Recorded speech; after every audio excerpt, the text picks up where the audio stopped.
Cool. So it's on the hour. Let's crack on. I haven't had my morning coffee, slightly delirious, but hey ho, that's the fun part of things. And so let's look into what we're going to be talking about today, and that is automating the mundane. And let's talk about the importance of automation. And so essentially it's a buzzword that I'm sure you've seen flying around, particularly in the last few years with things like Zapier and other sort of tools such as HubSpot if you work in the marketing world and whatnot. But essentially, packaged up really simply, automation can streamline processes, save time, resources, minimize errors, improve accuracy, though there's certain things to bear in mind with that, increase productivity and output, and essentially optimize process. So it's really important that we understand how we can quote unquote automate our lives, right? Because things get more busy.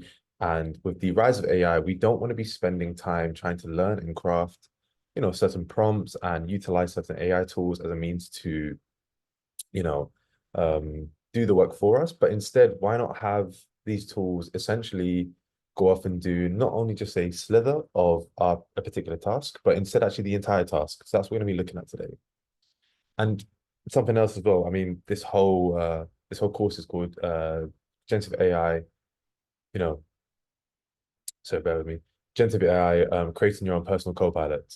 So even in there, to create your own personal co-pilot and have something run almost quote unquote autonomous alongside you, it's incredibly important. And that's something which I'm really excited to be going through today. So all of that jazz, all of that waffle, as we say here in the UK, put very simply, we want to leverage generative AI to increase our efficiency. It's very, very simple. In terms, we want to be more efficient. We don't want to spend hours Googling, clicking on tabs. If any of you are here in our chat GPT for Google, and we looked at extensions for our browsing experience where we can actually save time and, knocking off a couple seconds here and there that really does add up. We're going to be looking at here, but in a more extensive sense. So there's two elements to when it comes to your typical workload. And the first one is planning, and the second essence is processing. And I use this in very loose terms that we can sort of give a holistic overview in terms of that. So when it comes to planning, let's say you have, in everyone's working life, everyone has the planning bulk of work that they have to do. And it's annoying, it's frustrating because you're thinking, well, this person has worked with me on this project for the past 5 weeks. Why don't they not know what the concepts? And come on, man, get your act together. But anyway, that's for you to deal with HR, but I'll leave that with you guys. Don't know what your policies are. But essentially, planning is a very, very key skill where in which we want to actually consider and see, well, is there anything we can quote unquote automate and whatnot. And the processing is actually then ingesting that information, taking that information. So let's say you've done market research. That's when we have to actually, take information and do something with it. So we've basically split the two key components of when it comes to essentially everyone's workload. You're always going to have a planning component to things, and you always have a processing where you take that information that planned, you've drawn up, a memo you've created, and then you actually process it to a form where you can actually action on it. So today we're going to be going through the planning part. I've spoken a lot, I've offered a lot. I did just wake up 45 minutes ago, not five. But if it's making sense, can I get a thumbs up? If it's not, can I get a thumbs down? And we can take a quick pit stop to answer any questions. Perfect. I see thumbs up. I'm going to quickly check the chat. Wonderful. LA, you're an absolute star. I think I need to owe you a coffee at some point, LA, for sharing that message. Thank you so much for pointing people to the email. Wonderful. Let's crack on then. So, as a refresher, if it is your first session, do not worry if this may seem a bit overwhelming and overbearing, but in the second session of this course, so as a reminder, this is a 10 session course. You can catch up.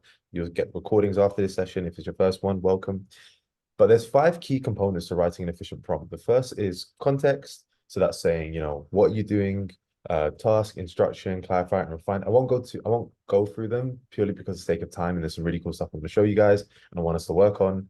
But I think it's really, really important for us to remember this because this is the foundation for us being able to utilize generative AI tools effectively and allows us to get the most out of this, especially when it comes to trying to automate our lives, automate our work. So bear that in mind, and we'll go on to our very first tool, and it's one of my favorites actually. Excuse the error on the left-hand side. It should be Gemini, not Bard, as the Gen AI moves at 100 miles per hour. We'll find we have to update these slides every 5 minutes, and then have to shorten it down to every 2 minutes. But Perplexity is a fantastic, fantastic, fantastic tool. I'll tell you what I'll do. I will share it in the chat. Da, da, da, Perplexity.ai. And I really do recommend you guys taking that link. It's not linkified, so to speak. So I'll just there you go.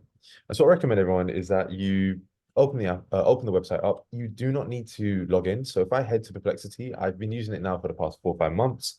At no point have I ever logged in. And you should be greeted with a screen like this.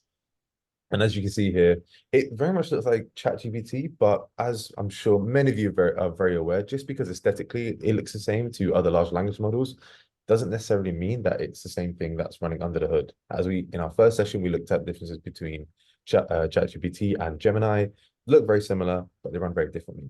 So going for going through sort of Perplexity, it's a fantastic research tool that kind of preceded Google's Gemini. If this all sound like gobbledygook and made up language, as I'm saying, Gemini, Perplexity, ChatGPT, do not worry. It's completely fine. And hopefully we'll be covering more of this stuff as we go on. And so it's fantastic for actually providing broad research capabilities with extensive referencing. And I'll give you sort of an example. So could someone give me a question that you could typically think through work, that you normally have at work, and you think, okay, there's a question that my role that I'm currently having to work on and whatnot, and I need to Google this. We sort of anything. I'll keep my eye on the chat. So feel free to pop it in the chat. I'll take any suggestions. What is a RAID log? Oh, is that electronic engineering? Or am I just making that up? Let's have a look then, Lewis. So what is a RAID log? And we hit enter. Oh, what's happening there? Oh, there we go. Okay, so it's a project management tool. So immediately, as we can see on like comparative to what you may have in Google, for those of you who are here in the GPT extension, ChatGPT extensions for Google, your Google browsing, you can see it's very similar to the browser extension Monica that had a little pop on the right-hand side and gives a summary, but Perplexity does that straight out of the box. So already we can see here that we get a very, very extensive answer, but more specifically, we get little quotes. And we get little annotations in terms of, well, it's showing it's working out, right? And that's what we always want because generative AI is just that, generative. So sometimes it can make stuff up and it makes for an interesting time. But as you can see here, it actually provides us with references and whatnot that really allow us to actually go that step deeper. And one of my favorite things when it comes to Perplexity is the related tool. So I know absolutely nothing about RaidLog, but we can see here it's a project management tool. And now here we can see some related questions. So even though if you want to work down this rabbit hole, we need to do some research. And as we're going through, guys, in terms of the planning and processing, research is a massive component of planning, right? So this is something where in which it can become very, very useful. If we then want to refresh a new one, and this is always uh, my sort of go-to when explaining this. So give me a market analysis of the car sales in London for 2023. So as we can see here, this kind of question is not necessarily structured in the prompts that we would typically expect. You know, we don't really have any context. We haven't set a specific outcome, nor we set an objective, but not really explicit. But the beauty about Perplexity, and I promise you I'm not being paid by them to to explain the tool, is that it already has these sort of a personal research tool that's already embedded within itself. So as we can see here, similar to as we were going through Google, we already have, you know, let's say I was a car salesman, and we can already see this example where it's given the key points of car sales in the UK. It's been able to say where and when it's found the information. Still waking up, guys. I'm so sorry. Where it's found the information and whatnot. And you can see it's a key essential thing when it comes to researching. Waffled a little bit there. Thumbs up if that makes sense. Thumbs down if it doesn't, and thumbs down are very, very important. And like thumbs in the middle if you need to let it marinate and you're like, yeah, I kind of get it, but sort of cool. All right then, cool. So taking that, and like for the first task to be is actually creating a meeting agenda. I'm going to go through this in a second. So take, let's say, the utilization and tools of, let's say, a meeting that you have coming up. And I'd like you to ask Perplexity to plan out. Bear in mind, it has the same capabilities as, let's say, your other large language models, but it has that refined research process in there. So if you can actually pull up Perplexity and create a meeting agenda for an upcoming sort of concept that you may have, so it could be marketing, could be something like that, and see what you get back and see if you can sort of refine things and sort of pass things through to sort of get a more tailored experience that you want. And then, yeah, we'll continue crack on.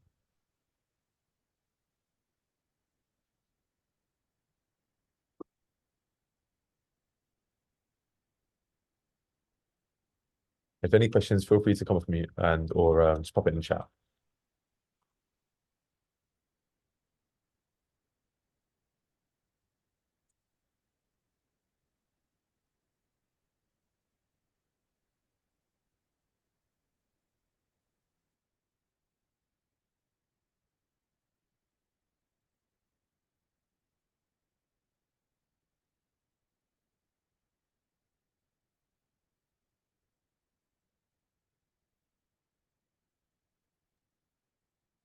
Heather, can you use Perplexity for free like GPT? You can indeed, Heather.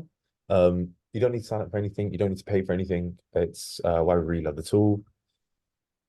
So yeah, Erica, you want us to ask Perplexity to create a meeting agenda for whatever meeting we want. Yes, the one thing I will say, and it's something I'm going to unfortunately have to let you guys about next week. It's very boring. I apologize in advance. Just don't put any personal or private information into Perplexity. So it's okay if you have already, but it's something for us to bear in mind. Don't put any emails, don't put any company secrets. There was an issue with Amazon a couple of years ago where the employees, well, the software engineers actually copy and pasted so much of their proprietary software for the algorithm into ChatGPT that ChatGPT started to learn trade secrets. So we got to bear that in mind. Carney says works great. That's wonderful. Please let me know how it works, guys. I think it's really important to get that feedback. And also, it's a really good gauge for us in terms of, are we giving you guys the right tools? And if it is really crap, let me know. And then I'll write a letter to Perplexity.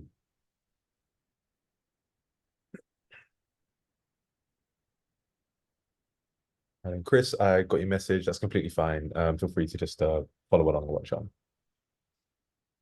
So I'm gonna give it another few minutes.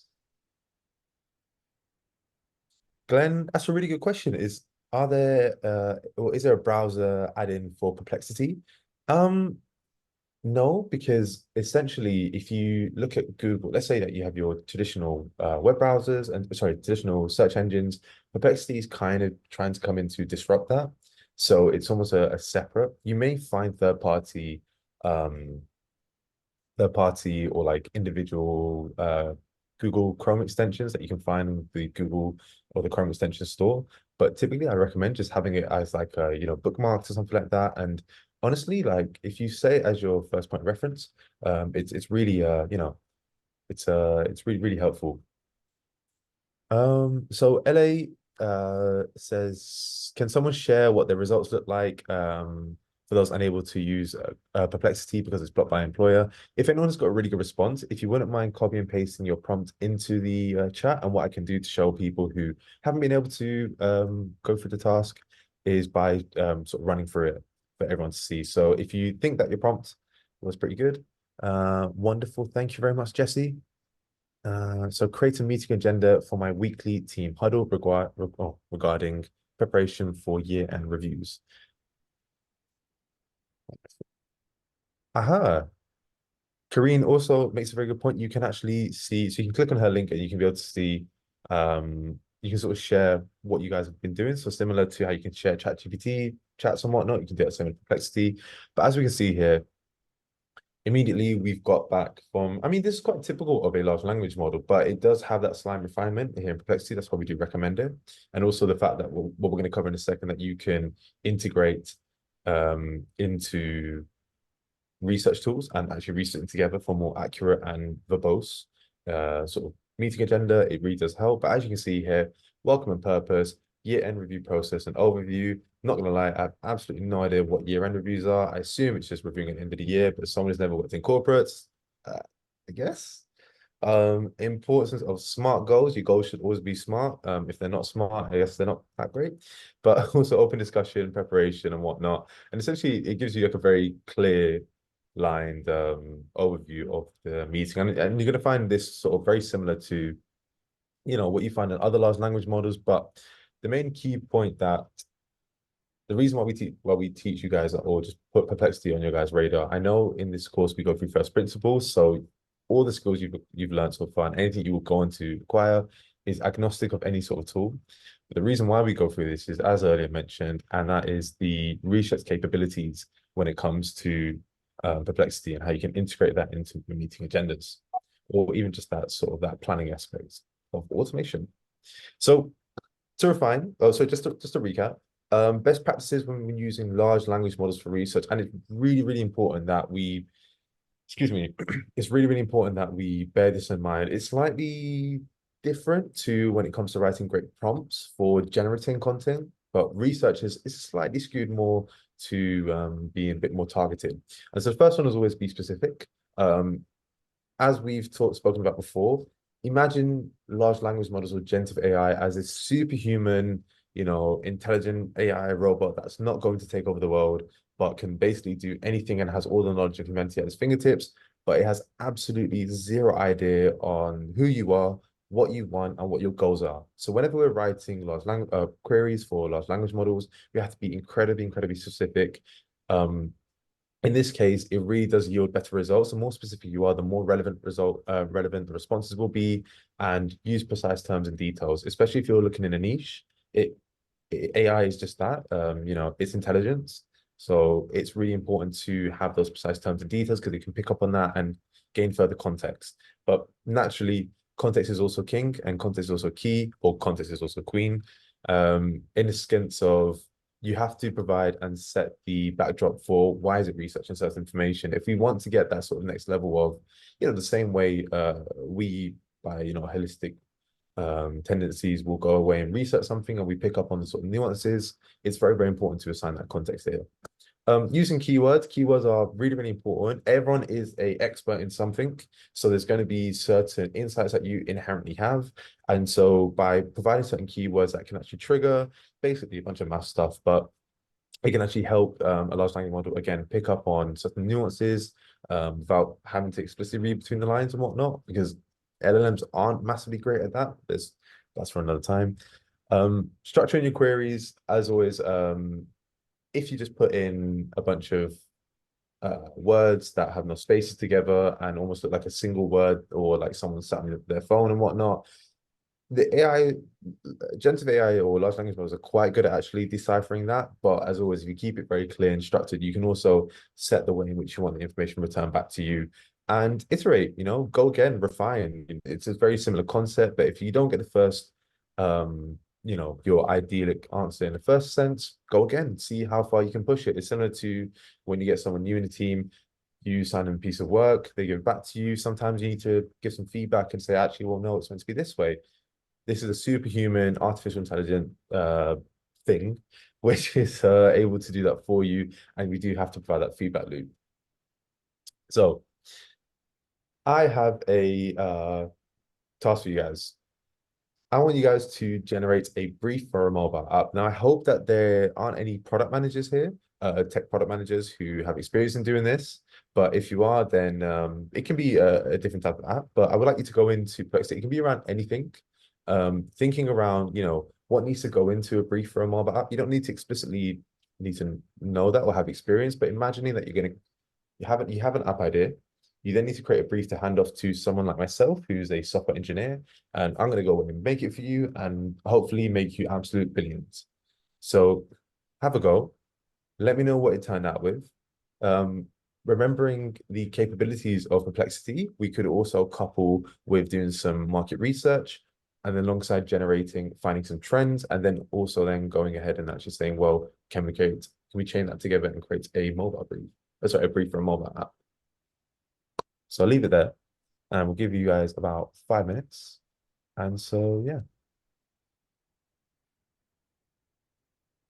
we'll go through the questions in the meantime.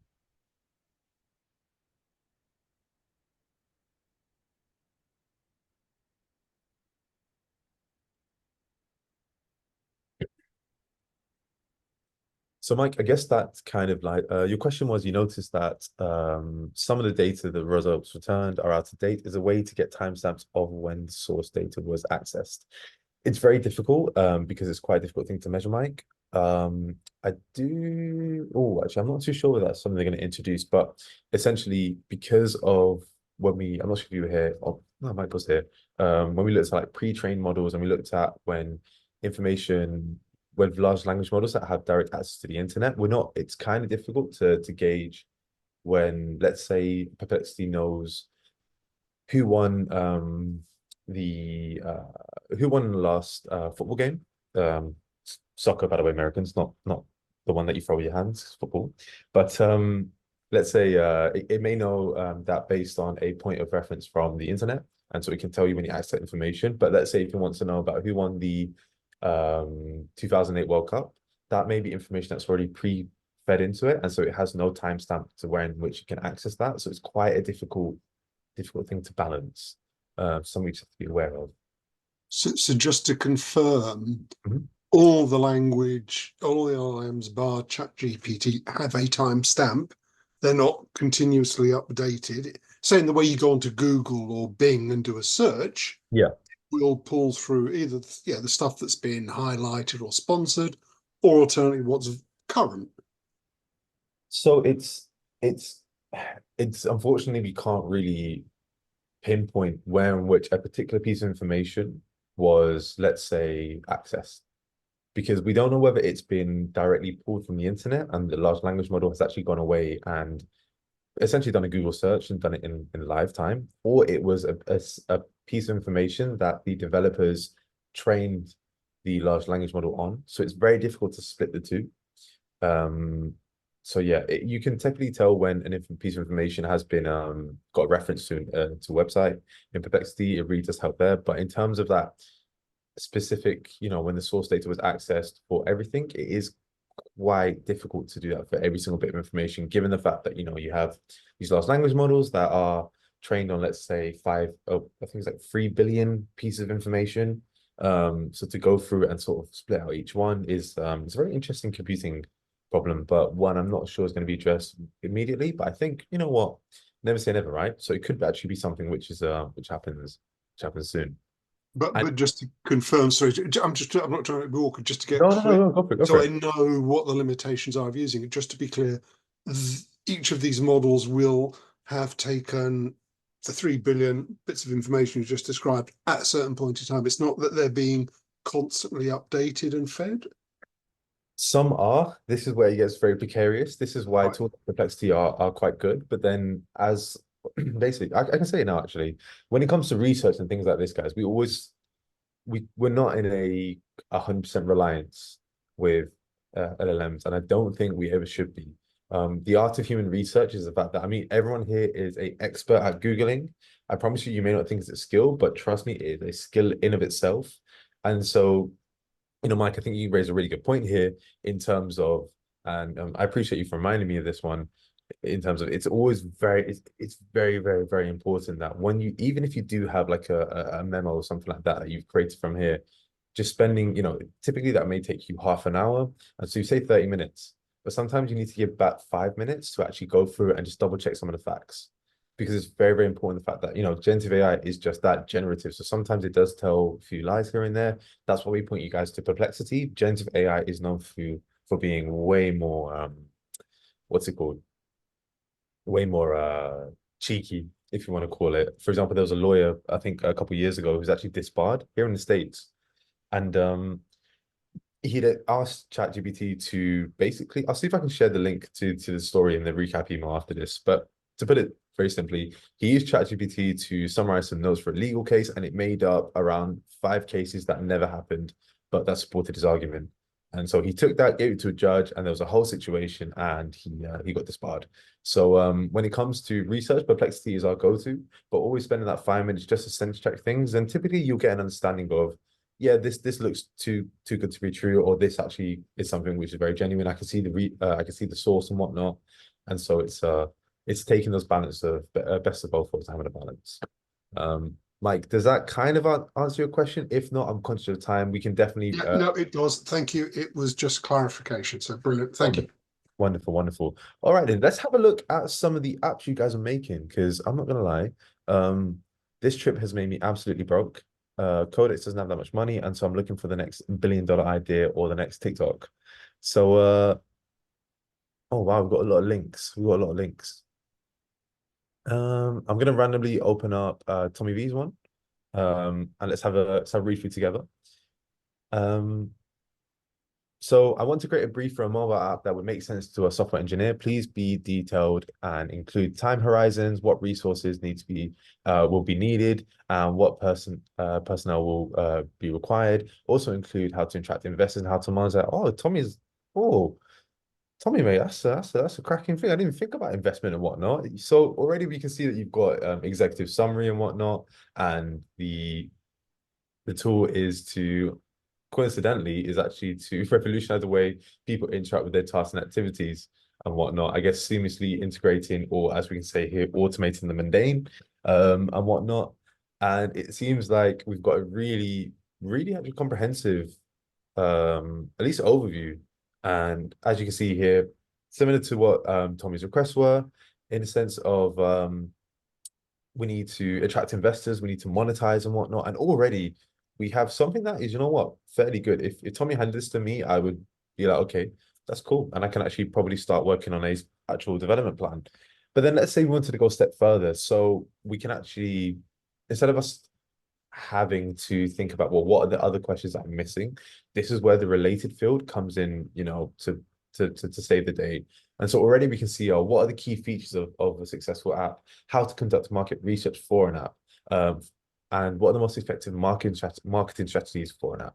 So as we can already see that instead of us having to spend, let's say Tommy had to spend, half an hour doing some research about what are our good app briefs for mobile apps, and then also thinking about what the key components on there, then trying to populate the information, and then actually going into about 45 minutes.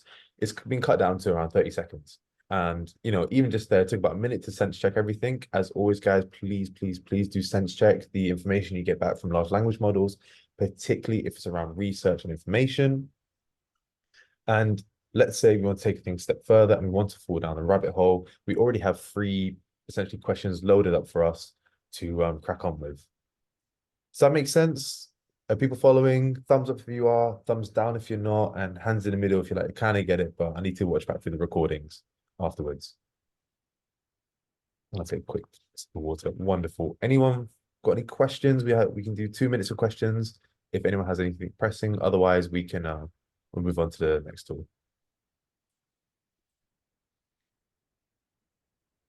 Wonderful. All right then. Cool. I was just noticing that one of the ones that was posted was generate a brief for a mobile travel app, Mhm. and it actually posted the name of a existing travel app and then described it, all the key features.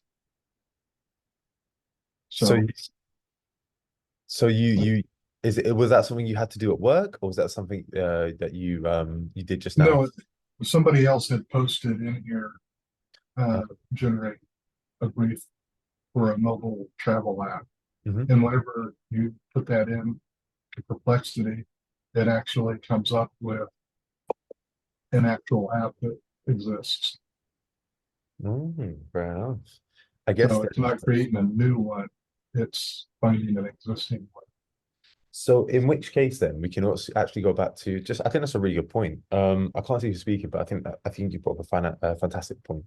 So I think this is where we can actually go back and refine things and you can be explicit. So if we don't get it on the first time, it's then looking at, okay, well, have we set the context of saying to Perplexity, I don't care about anything else in the market?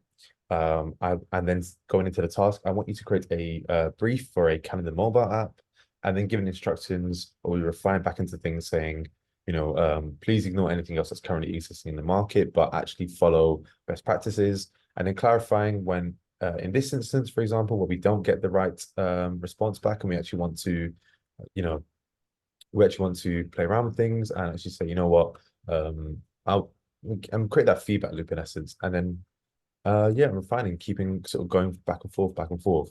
So I think you raise actually a fantastic point, and I think it's a really good instance about how we shouldn't necessarily over rely or rely too much on LLMs 24/7, because there's going to be times where it doesn't necessarily work in our favor. But thank you so much for that question, and thank you for raising that point. Right then, so I think this actually is it's a lovely segue. It's a term I learned recently. A lovely segue into the next part when it comes to refinement. And you know, if for those of you who have started to use large language models more frequently and whatnot, and though they are getting smarter in terms of now ChatGPT has the ability to look through all of your chats with it, so it can pull in context from wherever you may be. But we find that we have to actually refine what we want from a large language model very, very frequently. So, even just then, right, we had an output, we put in a query, we've got an output, we thought, okay, it wasn't that great, and then just keep going, keep going, keep going, keep going. And it's not very efficient, right? It doesn't really scream automation. It's kind of like, okay, well, we're cutting down some time, but it's automation when we think about it, our robots going to do what we want them to do, and not having to think about it and just almost reviewing the output, right? So I think that's really cool in terms of like that actually brings in the sense of AI agents. And just to clarify, on the right hand side is Savannah generated using OpenAI's DALL-E. AI agents will never look like this. They don't even look like anything, but I thought it was quite cool graphics to include in. But I think to put it very simply, AI agents are like smart robots or computer programs that can understand what's happening around them and make decisions to reach their goals. The common term is advocates. CogX, well, which I attended the other day out here in LA. There were a lot of individuals who were essentially, and this is a bit scary, but I really want to share this with you guys, who were essentially personifying AI agents. And so they were actually embedding them into robotics and whatnot. If anyone's seen iRobot, think of that. We're in scary times. But honestly, there were like 100 mad scientists there. I was nerding out. It was fantastic. But then I also walked away thinking, oh my God, this is looking scary. But anyway, we're going to look about how we can utilize AI before the robots take over. And so going back to AI agents, they can be in a form of software, computer tools, or even, as I mentioned, actual physical robots. They use a particular special set of tools, like, for example, scraping, natural language processing, cameras, microphones, to understand the environment they're within. And then they think about what they've been notified in terms of using a set of rules, and then essentially to then proceed onto there, they then essentially have to execute, and they do not stop until two things happen: until they've either reached the goal, which was set for them, or one of these certain rules that was set as a parameter has been sort of breached or fulfilled, for example. So this may seem a lot of information, but there's a fantastic tool out there, and I'll just put it up here. It's called Agent GPT. And before I sort of let you guys run off and jump into things. Oh, Erica, Ashley, thank you so much for sharing the forms. I really, really do appreciate that. By the way, I've just opened the chat. Thank you so much. But yeah, if you guys want to open up Agent GPT, and what I'll do a quick run through. For example, just because this can be quite daunting and quite actually intimidating and whatnot. Just to clarify, you don't need to create a sign-in. You don't need to create an account. I wouldn't recommend it as always until you've tested something out. You do get access, if you do log in, you can have access to essentially ChatGPT 4. As we understand, there are different large language models and whatnot, but as always, all about access here in these sessions. So ensuring that you guys have access to free tools is our priority. So here we can see that it gives us an example of different sort of pre-loaded GPTs almost, or agents that we can want to use. So for example, before we write around, let's have a look at Research GPT. And I can't use Research GPT, but never mind. Oh no, I can. It's here. And scroll into the bottom. And as we can see here, Research GPT create a comprehensive report of Nike. Now, given that we've just come from Perplexity, our standards are quite high. The bar is set quite high. But if I hit deploy, we can actually see the tools that it uses to run.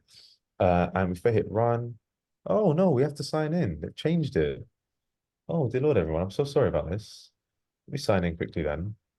I'll sign with my Google.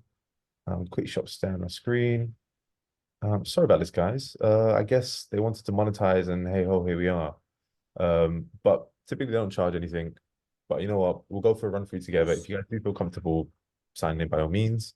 I've signed in. Let me share my screen. What are you talking about? We're talking about signing into what's shown on the screen there. So as you can see here, Agent GPT is the AI automation agents that we're talking about, that we're currently working through to actually run and play around with it. You need to sign in. They didn't used to be like this, but if you feel comfortable, by all means, sign in. You don't have to pay for anything, but it's a great tool to have a look at. So as we see here, we've created an agent called Research GPT. We call it the agent Bob for all we care. Doesn't matter. And the single goal, notice how it's a prompt, not a goal, is create a comprehensive report of the Nike company, or I believe the Americans call it Nike. And so instead of getting back a individual, I'm going to zoom in here just so you guys can see. Instead of getting back an individual answer or statement, we can see here that immediately taken from the goal that we set, it's actually created one, two, three, four, four different, sorry, four different tasks within its set. You know, it's an advocate. It's advocating for us to say, okay, well, the goal is to create a comprehensive report for Nike. So that way I need to break this task down into four subtasks, and then I need to proceed and execute for each single task. And so as you can see here, it goes into actually a very, very comprehensive sort of what research tool. And we can see whenever it's highlighted in green, whenever a subtask has been executed and is completed. The fantastic thing about Agent GPT on this tool, bear in mind, agents is again like sort of agnostic word when it comes to just sort of add your own AI advocates and whatnot. But we can see here that similar to Perplexity, we've got references to its sources and whatnot, and it keeps going, it keeps going, it keeps going. There's loads and loads of information. And we can sort of see where things are at in terms of executing. So in here, we can see that we're at the stage where compiling all the gathered information into a comprehensive report on Nike's overall performance and position in industry. And you can see here that we've got a report out for us with figures, with some sources. As always, we do want to actually cross-reference these, so cross-check these sources and statements and whatnot. But typically, as we earlier talked about, you know, there's a framework where in which these agents run. I mean, put it like this: if we let agents say game a particular goal and they essentially run wild, we're letting AI into humanity almost. In this case, the confinements of Agent GPT is that you have a maximum loop of 5, so it can only do 5 tasks and then it stops. And then you can actually summarize it here and whatnot. But as you can see here, whilst I'm talking, I mean, it did it all within about 10 seconds, but you know, you can save massive amounts of times of collecting and aggregating information and data. So it's pretty useful. So going from there, if you have logged in, I want you guys to help me answer the absolute pressing question I've had in my mind ever since January. Should you start a rubber duck company in 2024? That's the question. That's what the goal is. That's what the goal is for our AI to answer. And so using Agent GPT, if you're comfortable logging in by Google, it's all safe if you logged in by Google. You can't take any of your own personal information.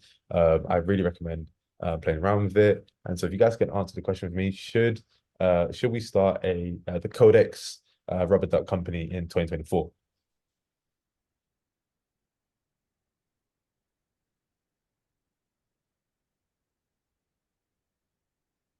Erica, does Agent GPT or Perplexity have mobile apps? You know what? Let's have a look at Perplexity. Perplexity mobile app. Okay, yeah, it does have a mobile app. Thank you very much, LA. You can name it Marcy, you can name it to whatever you want it to be. The name doesn't is more just for your own personal tracking purposes. Let's say you create a custom agent that is very much specialized, or you as your go-to for marketing, then you call it marketing GPT. So you don't need to rename it, or you can just use one that currently there.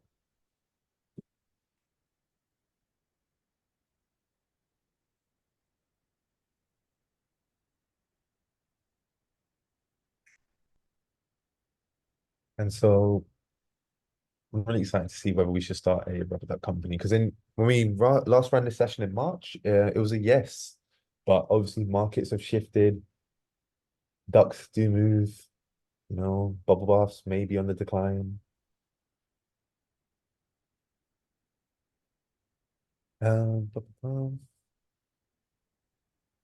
So Rob says my work wants us to use Copilot. Is there any limitations versus using Perplexity? Um, to be honest, it's quite difficult to say in a trying to think in terms of the easiest way to say it. In essence, no. Very precise simply, there are certain nuances that are differences between Copilot, excuse me, Microsoft Copilot and Perplexity, but it's personal preference. I do find Perplexity to be very, very good. Sometimes, given how many different tools there are in Microsoft Copilot, it can be a bit daunting in terms of which one do you want to use, and I find that a bit overwhelming. So I do like to split up my different tools. So yeah, it's more just a personal preference. Mike, what are the issues of copyright IP about output generated by LLMs and the tools we have been looking at if the output is used? Mike, I'm going to pin that question for the end. 'Cause I think that can spark a very interesting conversation. Psychat, what is the underlying difference in how Perplexity and AI agents work? Essentially, just imagine the agent. Imagine this. Well, I can see here Perplexity. Imagine the agent kept on automates essentially clicking on essentially the next question and keep going down that rabbit hole. So it automatically goes through the it automatically goes through sort of the loop process, and it goes down a rabbit hole for us and then summarize that information and presents it to us until we reach that goal. By the way, guys, if you've got an answer to whether we should start the Codex Rubber Duck company, please pop it in the chat. I am very curious to hear about it and any insights that we can get on the Rubber Duck complex um, that persists here.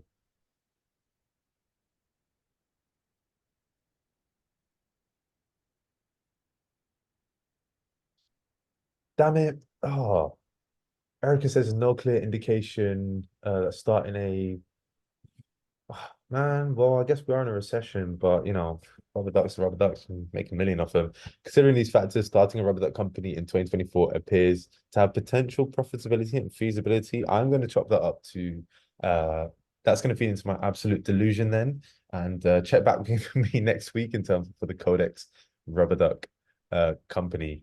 Um, I mean, hey, Jess says, according to her, well, her agent, starting a rubber company can be a viable business idea, but requires careful planning and execution. While be sure to use the details and tools from this session to ensure that things are well planned. But Perplexity gave it a hard no. Okay, guys. Well, I guess we're not going to be teaching about Perplexity in the following cohorts then, because if it shoots down the rubber duck idea, then yeah, that's not really a fan of that. You're right then. Well, I'm conscious of the time. Next week, I will be back, and heads up, it will be a very much a lecture heavy style session. But before you say no, I'm not going to come to that. I'm going to have lunch, breakfast, or get off work early. It's the most important session that we cover in the entire program. It's one that we have to ensure that as many people pass through it, as we're going to be looking at the processing of information. How do we actually take information that we've gathered from elsewhere, and how do we turn that into, we're looking at tools such as how can we create our own personal data analyst, how can we then ethically and efficiently do research, process information without having to break any GDPR rules, data privacy rules, and whatnot. And how can we anonymize information very easily? We're going to be going through that. So please do come along next week. To summarize, there's a lot of information here. I'm conscious on time. It is quarter to, or you guys don't say that it is 45 minutes past. I've learned that this week. As we can see, there are different elements and different places where large language models and generative AI can drastically improve efficiency and the scope of information gathering and analysis. And it's something where it's not just a holistic experience, where we can actually set very specified and tailored tools to do our bidding, so to speak. And so it's very, very important for us to keep that in mind. As always, guys, as a quick reminder, please ensure that you are cross-referencing certain piece of information, even that is a 5 minute sanity check, and you randomly pick out a stat and whatnot. Please, please, please do get into the habit of there, because the last thing you want is to be presenting in front of some very very important people. And next thing you know, someone points out that your stats or your information are either 20 years out of date, completely fabricated, or just wrong. So yeah, that brings me to the end of the session. And I'd like to open up the floor to any questions. I do apologize if the energy has been slightly muted today. As I mentioned, it's about quarter to 10 here. I'm seeing you at America, so you used the word term quarter to 10 here in LA. I'm flying back today in a couple of hours, but I will be all fresh and ready next week. So yeah, thank you very much for coming, everyone. I hope to see you all next week. Feel free to jump up. Have a wonderful day, a wonderful weekend.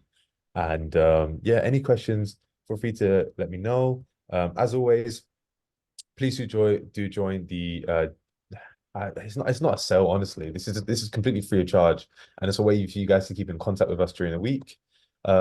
Please do join the Generative AI group.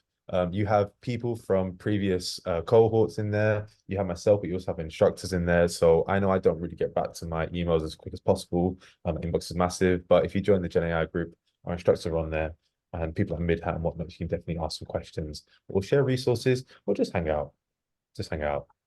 And as always, if you have any problems, please do get in touch at hello@codemikodas.co.uk. If you've checked in, and I'm going to show the QR code because Tommy B asked for it already, please do check in and you receive an email from myself. So that is my personal email, and you can email any time of day. Right, Mike, you had a question about the ethics and the copyright element of generative content. Indeed. Do you mind reminding us So about?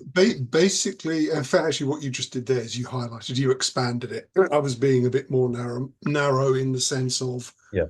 as the debate about generative LLMs taking lots of data, and some authors' sources are not happy about that. So that's the ethical part of it.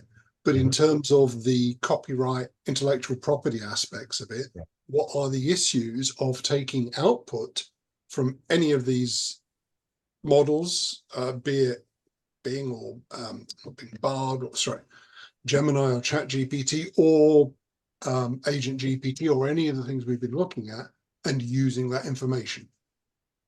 So I'm really glad that you actually asked this question. If anyone here works at the Financial Times, I'm sure you'll be very, very aware of this, but FT have recently partnered with OpenAI to um, provide a situation in which they feed their human generated content and copyrighted content into OpenAI to actually continue to train it and almost provide, essentially it's a glorified data pipeline that they've struck a deal with. OpenAI, I think, is paying them massive amounts of money, ludicrous amounts of information.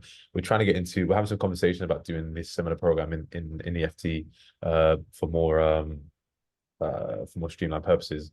But that aside, we that's always been a point of contention when it comes to generative AI. If you have a look at the stats on Amazon, you can see a incredibly, like ludicrous and almost exponential uptick on number of books that are published as soon as ChatGPT came forth to the world. And it brought in a lot of questions about, well, how do you ensure quality and how do you ensure copyright? And that's something which people are still debating to this day, because as you said, it's generated content, but at the same time, that still has to be trained on something. I think we mentioned about this a few lessons ago, but OpenAI Sora. So for those of you guys who don't know, OpenAI are the masterminds. There you go, Rob. Oh, OpenAI. So OpenAI Sora. Just gonna move you guys over here. So they're the masterminds behind ChatGPT, and the footage that you're seeing on my screen. Can everyone see that? Can I get a thumbs up? If you can see it. Yep. That is completely generated by artificial intelligence from a single prompt. Um, this woman does not exist. Um, that is a woolly mammoth that is not generated by CGI, and that individual is not real. That prompt, as you can see underneath, um, is yeah, from a single line. Now, this is actually touches a point very importantly, copyright, because in an interview with I can't remember who, but an interview that she gave, the CTO of OpenAI was asked, where did you get the information to create these? Where did you get the training data to create these videos? And so she said, well, we access public information. Now, technically, YouTube falls under public information because it's accessible by the internet. So with the preceding question she was asked with, did you use YouTube videos and copyrighted content? There was essentially no comment given there. So already that's why we've seen the delay of Sora come out because of the legal complication in terms of where did the information come from? Where did the training data, the knowledge base for essentially a computer program to generate this clip of a astronaut in Arctic astronaut in a red woolly hat come from? So over time, I think it's still very early. Legislation hasn't caught up. I don't know if it will catch up within the next 6 months. I'm tentative to say it's going to happen in the next year. But a lot of creators, a lot of authors, a lot of artists that I personally know are not happy about AI, and they almost say it's somewhat polluting. I think as we go on, though, we will see perhaps the synergies between the two tools, and things like these programs. I know everyone and their nan and their nan's dog I take it, are learning about generative AI, or they're just throwing straight into it. But at the same time, though, they will become, I do believe they'll become like a third wave of creatives, a third wave of content where it very much marries human thought with generative AI, and those combined together. There are a lot of doomsday preppers at the conference I was at a couple of days ago where people were saying, it's going to completely wipe out human thought and whatnot. I don't believe so. Because we are very much in the capabilities of setting those confinements and setting that framework as to what it can do and what it can't do.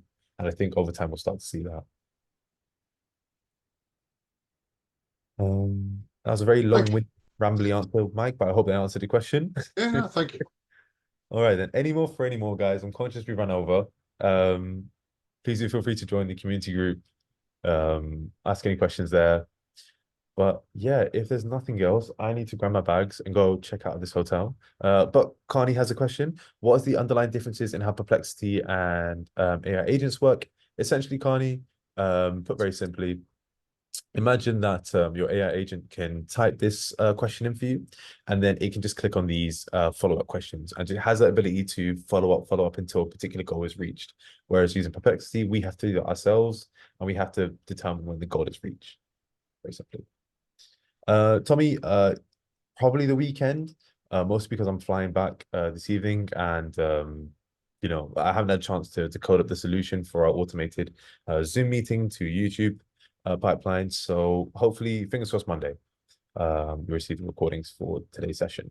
But otherwise, previous recordings are on our YouTube channel, so please feel free to check them out. Right. Have an incredible week, guys. Have an incredible weekend. And I look forward to seeing you all next week. Thank you, sir. All right. Take care, guys. Bye-bye. Thank you, Faz. All Thank the you. best. Anytime. Cheers, Vaz. Thank you. Anytime. Thanks. Take care. Thanks. Yeah, I'm going to end the meeting, guys. All the best.